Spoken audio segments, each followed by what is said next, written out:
नमस्कार जी, मैं राजवीर सिंह बटला, immigration attorney, Sacramento, California. मैं बताना चाहता हूं एलियन रजिस्ट्रेशन रिक्वायरमेंट के बारे में कि किन लोगों पर ये रिक्वायरमेंट लागू होती है और कौन से लोग ऑलरेडी रजिस्टर्ड हैं, उन्हें रजिस्टर करने की या फिंगरप्रिंट करवाने की जरूरत नहीं है। तो अकॉर्डिंग टू यूएससीआईएस पॉलिसी, कौन से लोग ऑलरेडी रजिस्टर हैं? तो उसमें लॉफुल परमानेंट रेजिडेंट्स, अगर आपके पास ग्रीन कार्ड है, आप ऑलरेडी रजिस्टर्ड हैं। Aliens paroled into the United States, अगर आप बॉर्डर पे आए थे और आपको परोल उन्होंने करके अंदर किया तो आप पे ये लागू नहीं होती। All aliens present in the United States who were issued immigrant और non immigrant visa before their last date of arrival, अगर आप किसी भी तरह के वीजे से अमेरिका में एंटर हुए हैं तो आप पे ये रिक्वायरमेंट नहीं लागू नहीं होती है। एलियंस हुम DHS has placed into removal proceedings, अगर आप रिमूवल प्रोसीडिंग्स में हैं, अगर आपके पास नोटिस टू अपीयर है और आपका कोर्ट में केस चल रहा है तो आपके ऊपर ये लागू नहीं होती है। Aliens issued an employment authorization document, अगर आपके पास वर्क परमिट है तो भी आपके ऊपर ये लागू नहीं होती। Aliens who have applied for lawful permanent resident, अगर आपने I-485 ग्रीन कार्ड के लिए जो एक फॉर्म भरा हुआ है वो अप्लाई किया हुआ यूएससीआईएस के साथ, तो भी आपको ये रिक्वायरमेंट आप पे लागू नहीं होती। और aliens issued border crossing cards, जो एक बॉर्डर क्रॉसिंग कार्ड्स बन जाते हैं स्पेशल, जो कनाडा और मेक्सिको से जो रेगुलरली बॉर्डर क्रॉस करते हैं, तो उनको कार्ड्स मिल जाते हैं। तो अगर आपके पास वो कार्ड है तो भी आप पे ये लागू नहीं होती है। तो कौन लोग हैं जो रजिस्टर्ड नहीं है और जिन पे ये रजिस्ट्रेशन required है? Aliens present in the United States without inspection and admission or inspection and paroled who have not otherwise registered.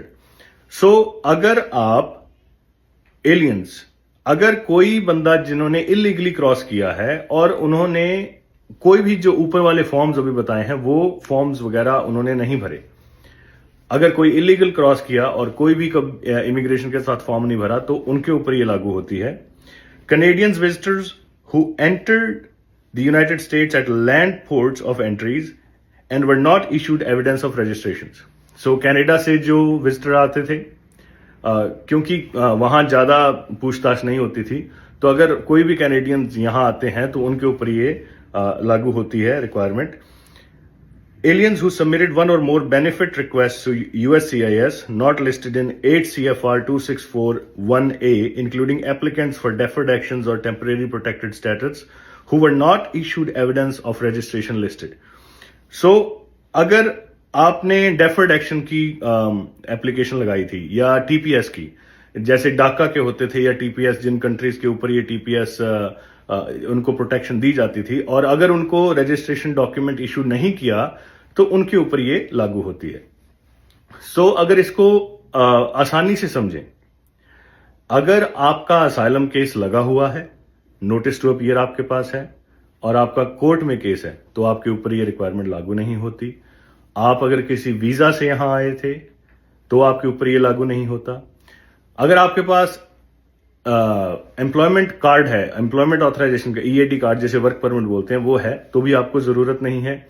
तो एक लिमिटेड सेट ऑफ पीपल है जिनके ऊपर ये लागू हो सकती है। वो है अगर किसी ने इलीगली बॉर्डर क्रॉस किया और उन्होंने कोई भी फॉर्म वगैरह एप्लीकेशन वगैरह नहीं डाली यूएससीआईएस में, उनके ऊपर ये रिक्वायरमेंट है। अब इसमें क्वेश्चन आता है कि किसी ने इलीगली बॉर्डर क्रॉस किया और उन्होंने I-589 एप्लीकेशन लगा दी है और उन्होंने फिंगरप्रिंट वगैरह भी करवा लिए हैं, तो क्या उनके ऊपर ये लागू होता है? तो मैं जिस तरह से इसे पढ़ता हूं, मेरे को लगता है कि हाँ, उनके ऊपर ये लागू होता है। सो अगर आप इलीगली बॉर्डर क्रॉस किया, आप सेफ एंटर हुए और आपने I-589 की एप्लीकेशन लगा दी है, तो आपको ये एलियन रजिस्ट्रेशन रिक्वायरमेंट आपके ऊपर लागू होती है। आप इसमें रजिस्टर करें और अपनी एलियन रजिस्ट्रेशन करवाएं और फिंगरप्रिंट्स करवाएं। तो आप ये कैसे रजिस्ट्रेशन आप कैसे करवा सकते हैं? आप अपना ऑनलाइन फॉर्म, अपना अकाउंट बनाएं यूएससीआईएस के ऊपर, और उसके बाद जो फॉर्म है रजिस्ट्रेशन के लिए उसका नाम है G325R, G325R। जब आप अपना अकाउंट बनाएंगे उसके बाद आप वहां जाके ये वाला फॉर्म भरेंगे G325R, और जब आप उसमें सारी इंफॉर्मेशन डालेंगे तो वो आपको बता देंगे, वहां भी कंफर्म कर देंगे कि आपको रजिस्ट्रेशन रिक्वायर्ड है या नहीं है। इसमें ये भी है कि अगर आप अपने लिए रजिस्टर कर रहे हैं या जो आपका बच्चा है 14 साल से छोटा है आप उसके लिए भी कर रहे हैं, सेम इनके ऊपर भी अप्लाई होता है। अगर पेरेंट्स को रिक्वायर्ड है रजिस्ट्रेशन के लिए तो बच्चों को भी है, लेकिन अगर बच्चा 14 साल से छोटा है तो पेरेंट्स एज ए गार्डियन उनके ऊपर उनकी रजिस्ट्रेशन कराएंगे, और जब बच्चा 14 साल से बड़ा हो जाता है तो बच्चा खुद कराएगा, अपनी रजिस्ट्रेशन हो जाएगी। इस तरह से आप कर सकते हैं। जैसे कि मैंने पहले बताया, एक बहुत ही लिमिटेड जो नंबर ऑफ पीपल हैं उनके ऊपर ये रजिस्ट्रेशन रिक्वायरमेंट लागू है जो यहां इलीगल एंटर हुए थे, और अगर उन्होंने I-589 एप्लीकेशन लगा भी दी है तो भी मेरी रिकमेंडेशन है कि आप ये एलियन रजिस्ट्रेशन उसकी करवा लें। Thank you.